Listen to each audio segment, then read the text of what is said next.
अदालत ने जो जस्टिस साहब के वकला की टीम थी, जिसने ये सवाल भी उठाया था कि जस्टिस साहब की अहलिया या उनके अहल खाना की जो जायदादों का सुराग लगाया गया, वो सुराग लगाने का पूरा अमल ही गैर कानूनी था और वो जासूसी के ज़रिए उनकी जो जायदादों का सुराग लगाया गया, तो इस बुनियाद पर यह केस सुना ही नहीं जा सकता। लेकिन अगर अदालत ने ये केस FBI के सामने रख दिया है और वहाँ भेज दिया है, तो इसका मतलब है कि वो सवाल भी रद्द हो गया कि कतई नज़र इस बात के कि ये मालूमात कहाँ से आई, ये जासूसी से आई या किसी भी तरह से आई, लेकिन इस मामले की तहकीकात होनी चाहिए। अच्छा, इसमें यह है कि एक तो ये वो चीज़ है जिसका मैं अपनी वीडियोस में नहीं पहले बता सका, क्योंकि ज़ाहिर है वो इतनी लंबी प्रोसीडिंग्स थी, सारी चीज़ें आप नहीं बता सकते, लेकिन ये बहुत की पॉइंट है, बहुत बुनियादी सवालात जो 3-4 थे, उनमें से सबसे इंपॉर्टेंट सवाल ये था। उसमें मैं आपको 3 चीज़ें बताता हूँ जो कि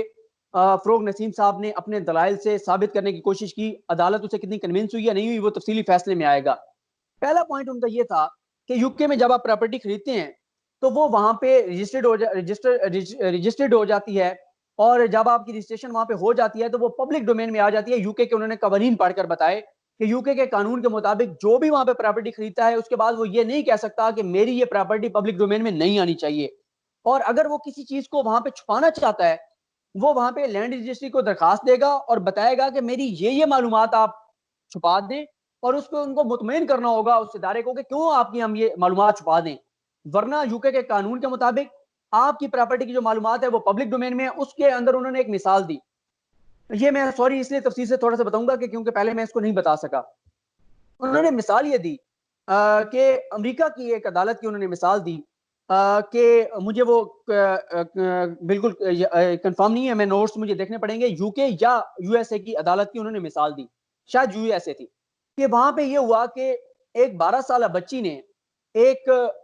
बच्चे को जन्म दिया।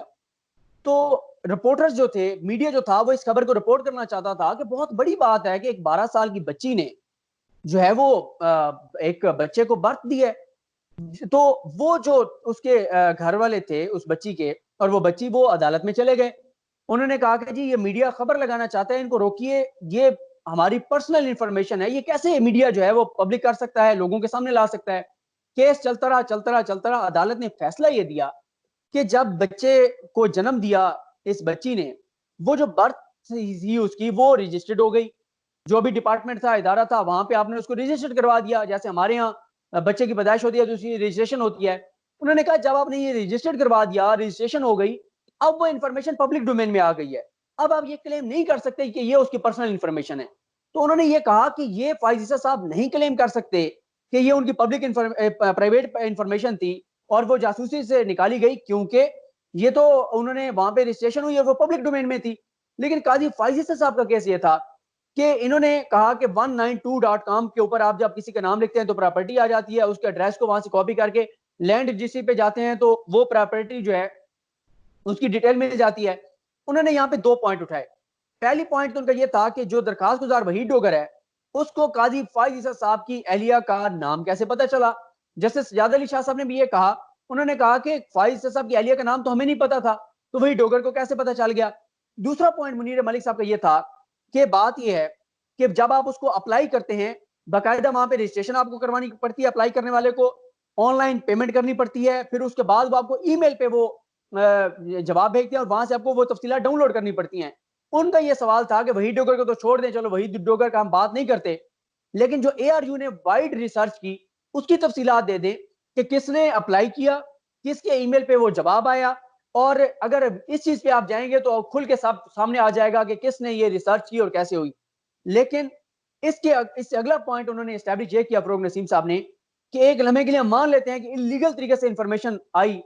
तो उन्होंने कहा फिर भी आप इलीगल तरीके से भी इंफॉर्मेशन आई, अगर इंफॉर्मेशन ठीक है तो फिर अदालतें इसमें नहीं जाती कि इंफॉर्मेशन लीगल तरीके से ली गई या इलीगल तरीके से ली गई। और जजेस के मामले में तो उन्होंने हजरत अली का एक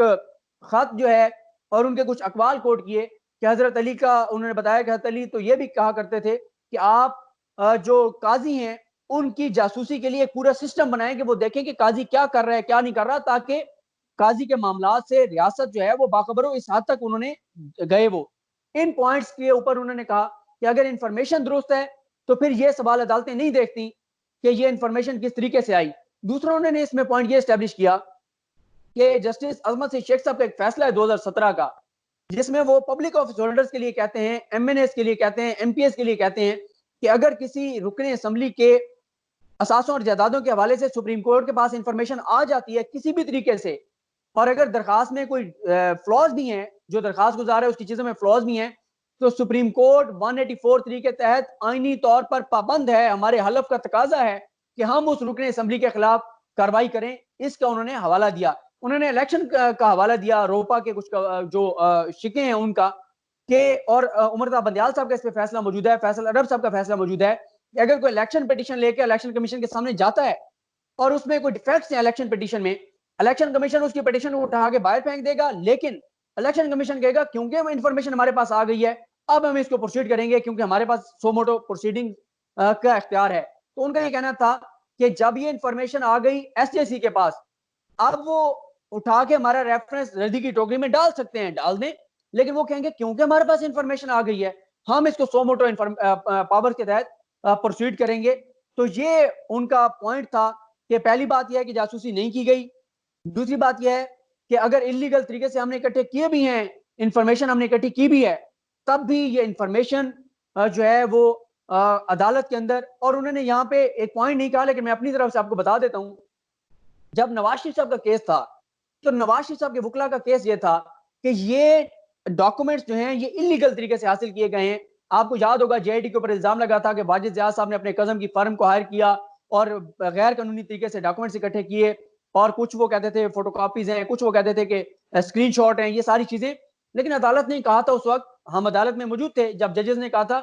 कि आप इसको छोड़ दें कि डॉक्यूमेंट्स कैसे हासिल किए गए, ये बताएं कि डॉक्यूमेंट असली है या नकली है, जाली है या असली है। अगर डॉक्यूमेंट ठीक है फिर आप ये बात छोड़ दें कि ये डॉक्यूमेंट कैसे हासिल किया गया, ये टेक्निकल पॉइंट्स हैं, ये पीछे रह जाते हैं। अगर डॉक्यूमेंट्स असली हैं तो फिर ये पॉइंट रेलिवेंट नहीं है। ये दलाइल थे फरोग नसीम साहब के। अब देखते हैं कि अदालत अपने तफसीली फैसले में इन पॉइंट्स को कैसे एड्रेस करती है। लेकिन ये मैं आपको बता दूं कि जो 3 जजेस हैं वो इसके ऊपर हुकूमत को, हुकूमती इदारों को बहुत आड़े हाथों लेंगे। उसका पॉलिटिकल इंपैक्ट तो होगा,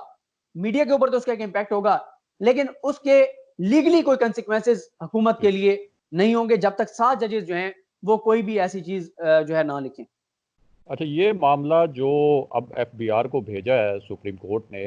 तो इसका मतलब ये है कि अब वो सवाल भी गैर अहम हो गया है कि क्या जस्टिस साहब अपनी अहलिया और अहले खाना के जो असासे थे वो डिक्लेयर करने के पाबंद थे या नहीं थे। वो सवाल भी अब गैर अहम हो गया है, और जस्टिस साहब के जो अहले खाना है और उनकी जो अहलिया है उनको ये मनी ट्रेल जो है एफबीआर को देनी पड़ेगी। देखिए, मनी ट्रेल तो उनको देनी पड़ेगी, लेकिन वो जो सवाल है अभी वो ना हम उसे कह सकते हैं कि वो अहम रहा है, ना हम ये कह सकते हैं गैर अहम हो गया है। उसकी एक वजह है, उसकी वजह यह है कि जब एफबीआर रिपोर्ट देगा फिर सुप्रीम जुडिशियल काउंसिल इसको देखेगी कि क्या करना है, और उस दौरान ये भी होगा, जो मेरा ख्याल है कि सुप्रीम कोर्ट का फैसला तफसीली आ चुका होगा। क्योंकि एक और जो पॉइंट है मेलाफाइडी वाला, वो फरोग नसीम साहब का कहना यह था कि इस मामले को भी सुप्रीम जुडिशियल काउंसिल देख सकती है कि बदनीयती थी या नहीं थी। वो क्या, अब रेफरेंस क्वैश हो गया है, वो सवाल उस तरह से नहीं रहा, लेकिन उसके ऊपर जाहिर है फाइंडिंग आएगी। और साथ ही ये जो पॉइंट है इसके ऊपर सुप्रीम कोर्ट पता नहीं 116 की तशरीह करती है नहीं करती, मुझे नहीं लगता करेगी, क्योंकि सुप्रीम कोर्ट ने खुद कहा कि ये मामला हम इसकी तशरीह करने के लिए नहीं बैठे, क्योंकि ये मामला तो ट्रिब्यूनल में जाना चाहिए, फिर वहां पहले एफपीआर उसके ऊपर वो करे, फिर ट्रिब्यूनल में जाए, फिर हाई कोर्ट में जाए, फिर सुप्रीम कोर्ट में आए। लेकिन सुप्रीम जुडिशियल काउंसिल इसको देख सकती है कि जज साहब को ये असासे और जदादें डिक्लेयर करने चाहिए थे या नहीं करने चाहिए थे। इसके लिए कंपिटेंट फोरम जो है इस वक्त तक वो सुप्रीम जुडिशियल काउंसिल है, क्योंकि इस पॉइंट की सुप्रीम कोर्ट के फैसलों में ना तशरीह मौजूद है, ना पाकिस्तान के कानून में कोई ऑब्लिगेशन जजेस के लिए मौजूद है कि जज जो है वो बीबी बच्चों के असासे और जदादें डिक्लेयर करने का पाबंद है या नहीं है। इसमें एक और पॉइंट कहा उन्होंने, फरोग नसीम साहब ने, कि जो लेजिस्लेटर था उसने खुद से ये किया कि अपने आप ऐसे कहें कि डेलिबरेटली ये किया कि उन्होंने ये जो मिसकंडक्ट है जजेस का,